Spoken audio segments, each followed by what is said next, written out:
There are some people who are unable to read text if there is not enough contrast between the text and background, for example, light gray text on a light background.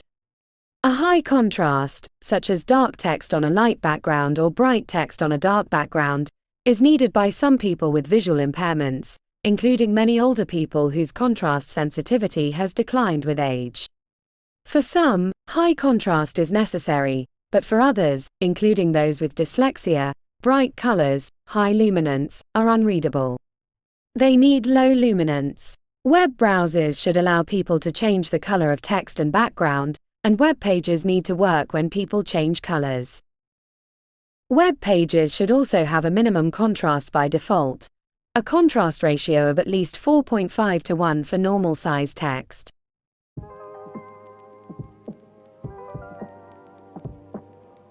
Ensuring proper contrast isn't just about aesthetics, it's about making your content readable and usable for everyone, including those with visual impairments.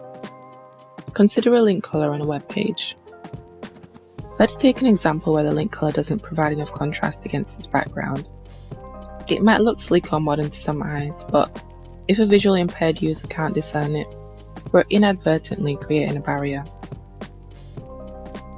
There are numerous online tools and browser extensions available for checking color contrast of existing content. Popular choices include the Wave tool, Color Contrast Analyzer, and the Start plugin for Figma and Sketch. We're going to be using the Start plugin that I've already installed. So what you can do is click on the frame, and Start already starts to load the colors within that palette. I am using the free version, but you need to give it a moment to load. So it's picked up the main colors within the document, but we have multiple colors within this document. So it's saying that the black against the white has passed the WCAG contrast, but we want to check if this link is accessible against the background. So to do this, we can use the eyedropper tool.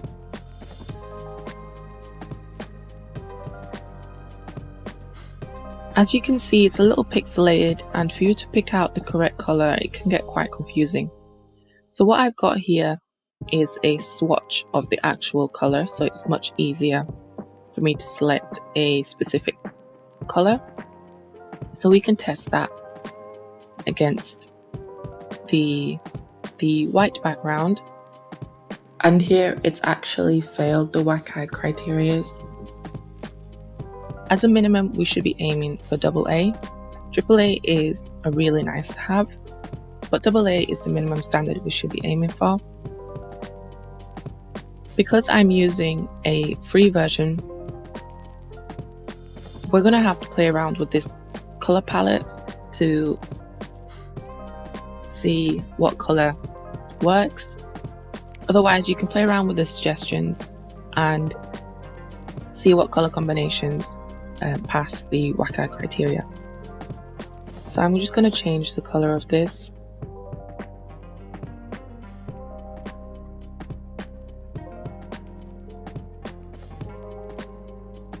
That's saying this would pass. So we would just change the colors here. However, that's just a demo.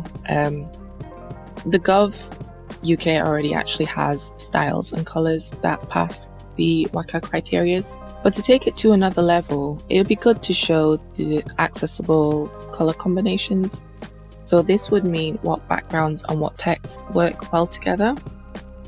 So what we can do here is do an example.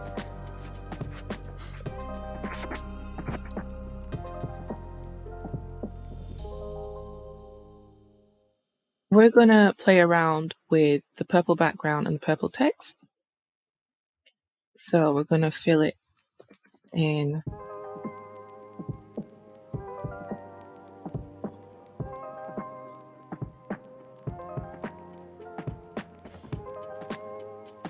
Let's see if this passes color contrast accessibility requirements.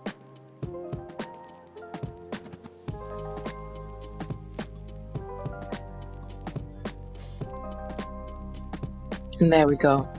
It passes the WCAG criteria. So you can do this for multiple color combinations to show which ones work. You can also show which ones don't work. Consistent accessible colors should be a staple in your design system. When defining the styles for your design system, ensure that all the colors, especially text and background pairs, meet accessibility standards. Along with each color, consider adding notes on where and how to use them. Specify which combinations pass contrast requirements. Make sure everyone involved in the design and development process understands the importance of color contrast and knows how to use the established accessible colors.